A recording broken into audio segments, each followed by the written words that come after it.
రూపాయలు ఇచ్చిన వాళ్ళు మీరు ప్రశ్నిస్తారా? 5 సంవత్సరాలు మీరు పీకిందేంటి? 5 సంవత్సరాలు మీరు పీకింది చెప్తా నేను ఏంటండి మీ కెపాసిటీ అంటే 48%. 25,000 కోట్ల అప్ప మీరు మారుతారు.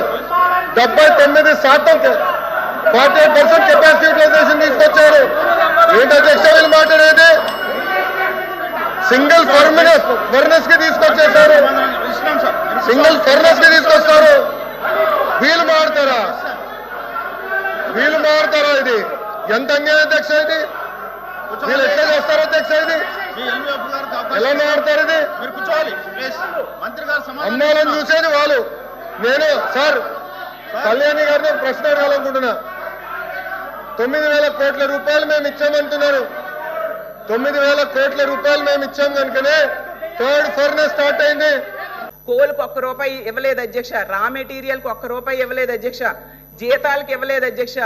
అలాగే కార్మికులు PF కి ఇవ్వలేదు అధ్యక్ష. కార్మికుల డబ్బులు 3,000 కోట్లు వాడేశారు అధ్యక్ష. వాటికి కూడా ఇవ్వలేదు అధ్యక్ష. ఒక్క మిషన్ కొత్తది కొనలేదు. ఉన్న మెషిన్స్ ని బాగు చేయలేదు అధ్యక్ష. అందులో దేనికి వాడారు అని తీసుకుంటే బ్యాంకులకు కట్టుకున్నారు అధ్యక్ష.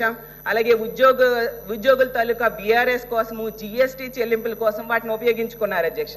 సో దాని వలన ఈ ప్యాకేజీ వలన ప్రయోజనం లేకుండా అయిపోయింది అధ్యక్ష. వాళ్ళు బ్యాంక్స్ కట్టుకోవడం, BRS కి అలాగే GST చెల్లింపులకి వాడుకోవడం వలన